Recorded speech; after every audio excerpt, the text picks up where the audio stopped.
नमस्कार दोस्तों। Ocean network में आपका स्वागत है।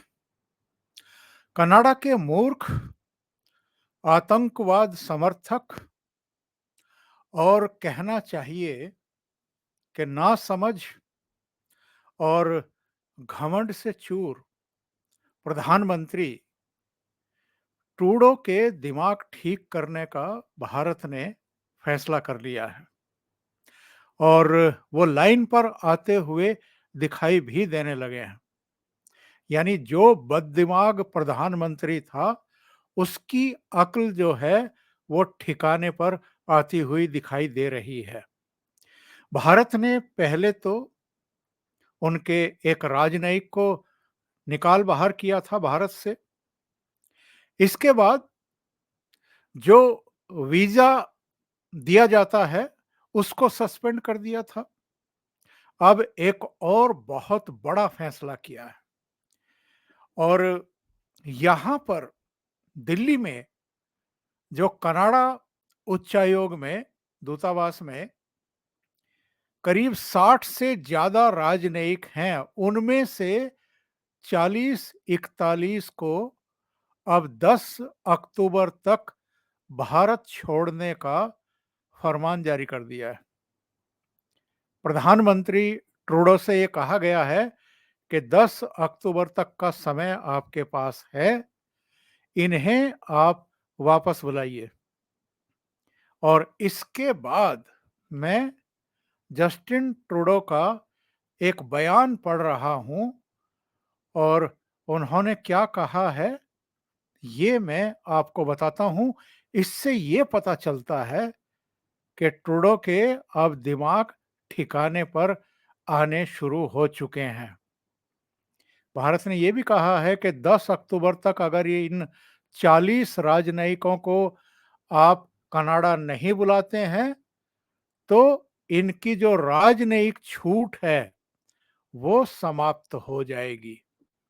जस्टिन ट्रूडो ने इसके बाद एक बयान जारी किया है और ये कहा है कि भारत के साथ संबंध खराब नहीं करना चाहते।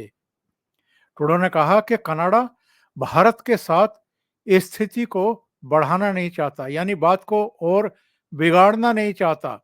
वो नई दिल्ली के साथ जिम्मेदारी पूर्वक और रचनात्मक तरीके से जुड़ना जारी रखेगा। तो ये जिम्मेदारी पूर्ण बयान था।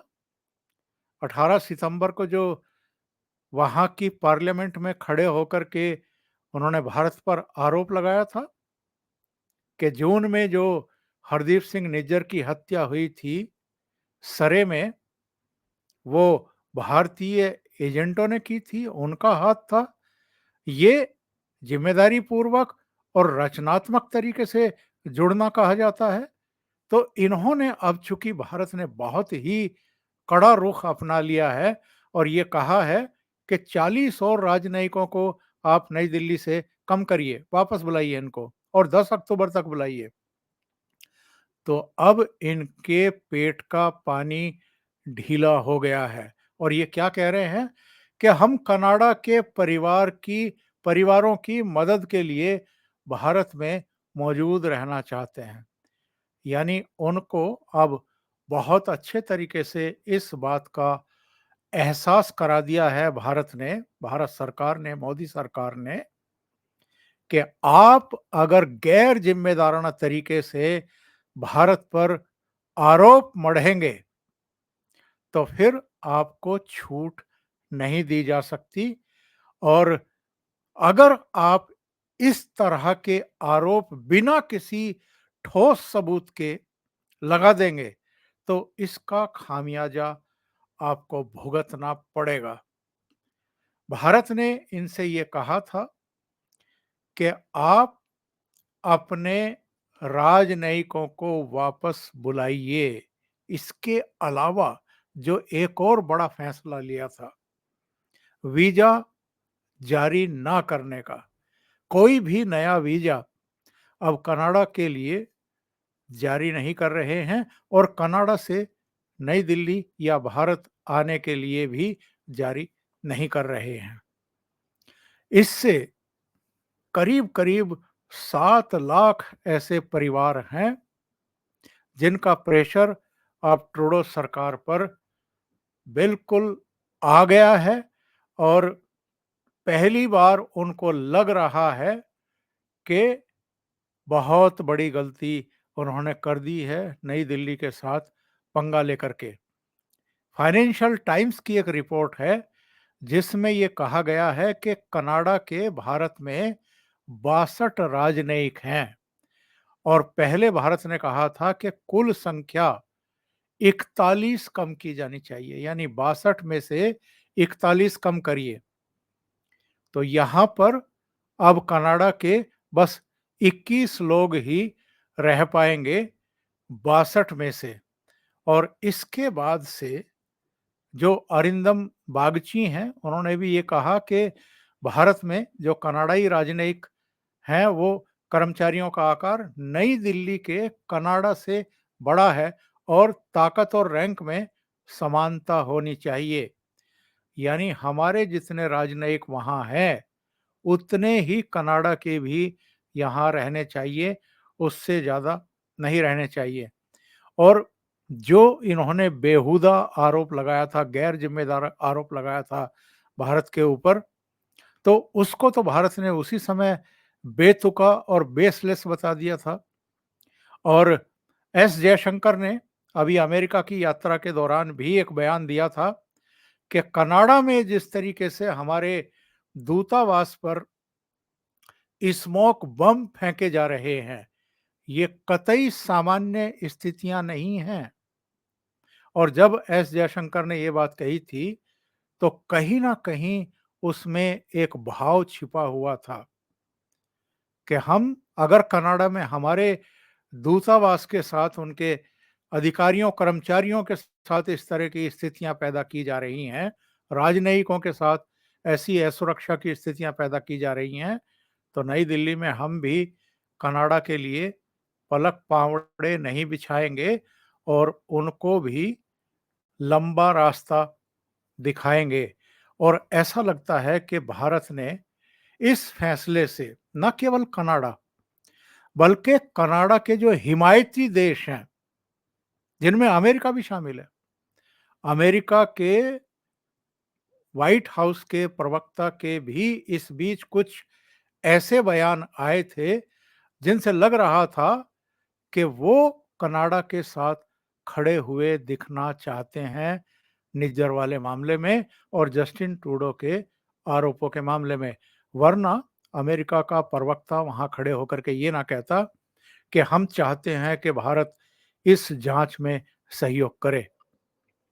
और ये भी एक खबर उड़वाई गई थी मीडिया के एक पार्ट में कि चूंकि अब यूएन की सभा में भाषण के बाद और वहाँ जो कार्यक्रम थे उनमें शामिल होने के बाद विदेश मंत्री एस जयशंकर वॉशिंगटन जा रहे हैं और वहाँ जो इनके फॉरेन अफेयर्स के सेक्रेटरी हैं ब्लिंकन, उनसे उनकी मुलाकात होने वाली है।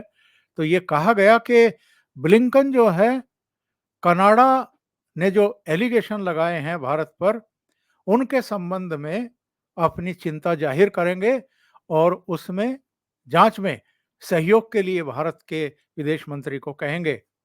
लेकिन बाद में पता चला कि ऐसी कोई बात हुई नहीं, लेकिन फिर भी वो बात उड़ाई गई मीडिया के जरिए कि जैसे ब्लिंकन ने एस जयशंकर को जो कनाडा जांच में सहयोग करने के लिए कह रहा है उसमें सहयोग करने के लिए कहा, जबकि एस जयशंकर ने साफ कह दिया था कि ये बेतुका बेसलेस आरोप है और बहुत गैर जिम्मेदाराना तरीके से भारत पर ये झूठा आरोप लगाया गया है, मढ़ा गया है।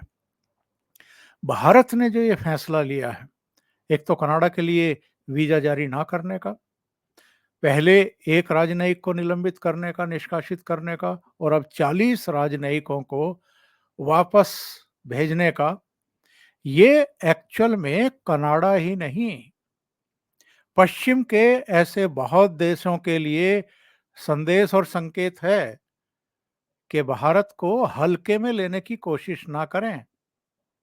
अगर आपने कोई भी बेसलेस आरोप भारत पर मढ़ने की कोशिश की, भारत को अलग-थलग करने की कोशिश की या ब्लैकमेल करने की कोशिश की, तो ये बहुत भारी पड़ेगी। और यही वजह है कि जो एक्शन अब दिल्ली से लिया गया है, उसके बाद जस्टिन ट्रूडो घुटनों पर आते हुए दिखाई दे रहे हैं और कह रहे हैं कि हम तो दिल्ली के साथ जिम्मेदारी पूर्वक और सहयोगात्मक संबंध स्थापित जारी रखना चाहते हैं, ताकि कनाडा में जो परिवार हैं, यानी भारत से संबंधित जो परिवार हैं, उनके लिए हम दिल्ली में उपस्थित रह करके उनकी सेवा कर सकें। बहुत बुरी तरीके से फंस गए हैं जस्टिन ट्रूडो, क्योंकि वहाँ विपक्ष के निशाने पर भी हैं।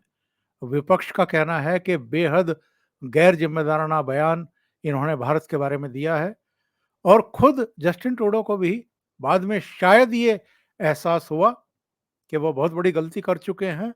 केवल कुछ चरमपंथियों को, उग्रवादियों को, ऐसे तत्वों को खुश करने के लिए, और उनका फायदा तो क्या होगा, नुकसान ही ज़्यादा होने वाला है। इसलिए उन्होंने पहले भी एक बयान दिया था कि भारत एक उभरती हुई वैश्विक अर्थव्यवस्था है, आर्थिक ताकत है। हम उसके साथ संबंध बनाए रखना चाहते हैं, बिगाड़ना नहीं चाहते। और अब जबकि ये नई दिल्ली से फरमान जारी हो गया है कि 10 अक्टूबर तक अपने 40 और राजनयिकों को बुलाइए, उसके बाद तो जस्टिन ट्रूडो बिल्कुल घुटनों पर आ गए हैं। अभी के लिए इतना ही। बहुत-बहुत धन्यवाद। अगर आपको ये चैनल और इसके कंटेंट पसंद आ रहे हैं, तो लाइक करें, कमेंट करें, वीडियो को शेयर भी करें। अभी तक अगर आपने ये चैनल सब्सक्राइब नहीं किया है, तो सब्सक्राइब कर लें और साथ में लगे बेल आइकॉन को दबाना ना भूलें, ताकि आगे आने वाले वीडियो और उनके नोटिफिकेशन आप तक पहुंचते रहें। बहुत-बहुत धन्यवाद। नमस्कार।